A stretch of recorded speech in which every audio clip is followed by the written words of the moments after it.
Alors dans cette vidéo, on va voir un exemple avec une soustraction de fractions rationnelles et une addition qui comporte en fait 3 fractions rationnelles.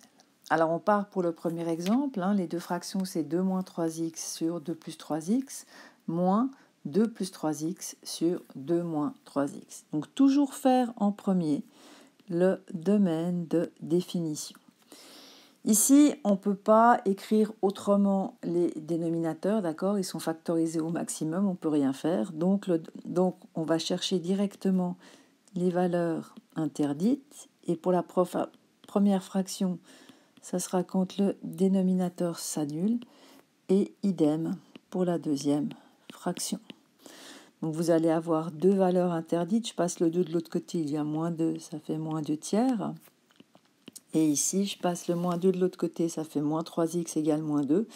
Je divise ensuite par moins 3, donc ça fait x égale 2 tiers. Donc mon domaine de définition, c'est tous les réels, sauf moins 2 tiers et 2 tiers. Une fois qu'on a fait ça, on regarde si on peut par hasard simplifier une des deux fractions. Alors ici, vous ne pouvez absolument pas le faire, parce que par exemple, pour la première fraction rationnelle, vous n'avez pas de facteur, en fait. C'est simplement une addition, 2 moins 3x, donc on ne peut pas simplifier. Si vous me faites ça, je vais certainement hurler, d'accord? Ça, c'est archi faux, parce qu'il y a un moins devant le 3x au numérateur et un plus devant le 3x au dénominateur. Donc, le dénominateur commun, dans ce cas-là, vous voyez que vous avez deux facteurs qui sont différents. Ici, c'est 2 plus 3x. Ici, c'est 2 moins 3x. Donc, le dénominateur commun, ça sera simplement 2 plus 3x fois 2 moins 3x. Alors, la première fraction, elle a le facteur 2 plus 3x. Donc, je vais devoir multiplier le dénominateur par 2 moins 3x. Mais si je le fais en bas, je dois le faire en haut. La deuxième fraction, elle a déjà le facteur de moins 3x. Il lui manque le facteur 2 plus 3x. Si je le fais en bas, je dois aussi le faire en haut. Et vous faites attention, j'ai ajouté des parenthèses parce que c'est vraiment, vous devez multiplier toute la fraction, que ce soit le numérateur ou le dénominateur. Par exemple, si on regarde la deuxième, par 2 plus 3x. Ce n'est pas seulement le 2 ou le 3. Donc, une fois qu'on a ce dénominateur commun, on va mettre au même dénominateur. Donc, j'ai déjà tout écrit. Ça fait 2 moins 3x fois 2 moins 3x. Le moins, vous le laissez bien. 2 plus 3x fois 2 plus 3x. J'aurais pu mettre 2 plus 3x au carré et 2 moins 3x au carré. C'est exactement la même chose. Et votre dénominateur commun, c'est 2 plus 3x fois 2 moins 3x. Alors, je pense que vous avez reconnu au numérateur qu'il y a deux identités remarquables. Il y en a une ici. C'est la deuxième. Et il y en a une ici. C'est la première. Donc, on y va. Ça va faire 4. 2 fois 3, 6 fois 2, 12. Moins 12x. 3x au carré, ça fait 9x. 3x au carré, oui, c'est juste, ça fait 9x carré. Ensuite, vous faites bien attention, vous avez un moins. D'accord? Donc, vous le laissez et vous ouvrez une parenthèse pour développer la première identité remarquable qui va faire 4 plus 12x plus 9x au carré. Allez-y tranquillement, vous ferez beaucoup moins d'erreurs. Et votre dénominateur, c'est toujours 2 plus 3x fois 2 moins 3x. Et maintenant, je vais distribuer le moins parce que je vais faire disparaître la parenthèse. Donc, ça revient à ôter les parenthèses et changer tous les signes à l'intérieur. Donc, ça fait moins 4, moins 12x, moins 9x au carré. Le dénominateur, lui, il ne bouge pas dans tous ces calculs. Divisé, on va monter un petit peu, voilà, on note ça. Hop, divisé par 2 plus 3x fois 2 moins 3x. Alors en haut, on regarde, on va réduire. 4 moins 4, ça fait 0. 9x carré moins 9x carré, ça fait aussi 0. Donc il va nous rester moins 12x, ça en fait moins 24 sur 2 plus 3x fois 2 moins 3x. Et une fois que vous en êtes là, vous regardez bien, vous observez si vous pouvez simplifier la fraction. Et à nouveau ici, ça ne va pas être possible, d'accord? Parce que le numérateur et le dénominateur n'ont pas de facteur en commun. Donc voilà le premier exemple. Et maintenant, je vais vous donner encore un deuxième exemple qui est un peu plus compliqué, soyons francs.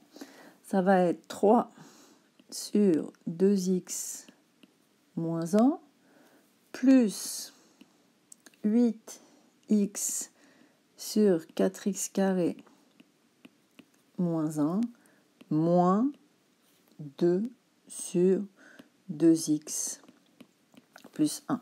Donc toujours, on se répète, qu'est-ce qu'on fait en premier? C'est le domaine de définition. Ça veut dire qu'on recherche les valeurs interdites. Et les valeurs interdites, c'est quand les différents dénominateurs s'annulent. Donc ça, c'est pour le premier. C'est soit le premier qui s'annule, ou le deuxième qui s'annule, ou le troisième qui s'annule, ou les trois à la fois, ou deux à la fois. Donc ici, on trouve vite que c'est x égale 1 demi. Et puis 4x carré moins 1, comme c'est du deuxième degré, je vais y factoriser. C'est la troisième identité remarquable. C'est 2x moins 1 fois 2x plus 1. Et pour la dernière fraction, x, il va valoir moins 1 demi. Et ce qu'on se rend compte, c'est que 4x carré moins 1 a exactement les mêmes zéros que les deux autres dénominateurs, à savoir x égale 1 demi ou x égale moins 1 demi, et ça fait encore ou x égale moins 1 demi. Donc votre domaine de définition, ça sera tous les nombres réels, sauf moins 1 demi, 1 demi. Alors, une fois qu'on a fait ça, on regarde nos trois fractions et puis on essaye de voir si on peut les simplifier. Donc, la réponse, elle est non, puisque au numérateur et au dénominateur, vous n'avez pas les mêmes facteurs. Vous ne me faites pas, s'il vous plaît, je simplifie comme ça, c'est faux, ok? Parce que vous avez un plus ici. Donc, oubliez toute idée de faire ça. Donc, a priori, on ne peut pas les simplifier. Donc, on va simplement les écrire. On va commencer le calcul et puis je vais juste écrire le dénominateur de la deuxième fonction sous sa forme factorisée. Ça veut dire 2x moins 1 fois 2x plus 1. Ensuite, je mets la dernière. Alors, pourquoi c'est intéressant de l'écrire comme ça? C'est qu'on s'aperçoit que le facteur 2x moins 1, je vais le retrouver ici. Et que le facteur 2x plus 1, je le retrouve là. Si vous ne mettez pas la forme factorisée, vous risquez bien d'oublier ou de ne pas voir certaines choses. Alors, mon dénominateur commun ici, ça va simplement être, donc on doit prendre tous les facteurs différents à leur puissance la plus élevée. Ici, ils sont tous en puissance 1, donc ça va faire 2x moins 1 fois 2x plus 1. Donc, si je regarde bien, la première fraction, il manque au dénominateur 2x plus 1. Mais si je le fais en haut, je dois le faire en bas. La deuxième fraction, elle a déjà le dénominateur commun, donc on ne fait rien. Et puis, pour la troisième fraction, elle a le facteur 2x plus 1 au dénominateur, donc il lui manque le facteur 2x moins 1. Et de nouveau, si je le fais en haut, je dois le faire. Si je le fais en bas, je dois le faire en haut. Alors, on y va. ça va faire 3 fois 2x plus 1, plus 8, là il n'y a rien à faire, moins 2 fois 2x moins 1. Et on n'a plus qu'une barre de fraction puisque j'ai mis le même dénominateur aux 3 fractions. Et le dénominateur commun, c'est 2x moins 1 fois 2x plus 1. On continue en développant et réduisant le numérateur. Donc on va d'abord dire, oups là, pardon, qu'est-ce que j'ai fait? Hop, on va distribuer le 3. 3 fois 2x, ça fait 6x. 3 fois 1, ça fait 3. Le 8, il reste. Et maintenant, vous faites attention. Moins 2 fois 2x, ça fait moins 4x. Moins 2 fois moins 1, ça fait plus 2. Et on divise toujours par 2x moins 1 fois 2x plus 1. Alors, si on regarde le numérateur, on a 6x moins 4x, ça fait 2x. Plus 3, plus 8, plus 2, ça fait plus 13. Sur 2x moins 1 fois 2x plus 1. Et à nouveau, vous regardez si vous pouvez essayer de factoriser le numérateur pour essayer de simplifier avec le dénominateur. Mais ici, en fait, ce n'est pas possible. Donc, mon deuxième exemple, je vais quand même vérifier une chose, parce que regardez, j'ai fait une petite erreur. Comme vous me connaissez bien, c'est que ce n'était pas 8, mais 8x. Donc, on va rajouter le x que j'ai oublié ici. Ça va faire 8x.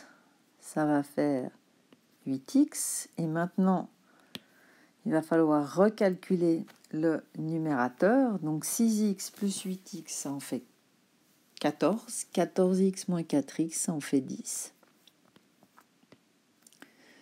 10x.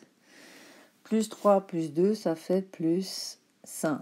Et maintenant, si vous regardez bien, vous pouvez factoriser le numérateur en mettant 5 en évidence, qui va multiplier 2x plus 1 sur 2x moins 1 fois 2x plus 1.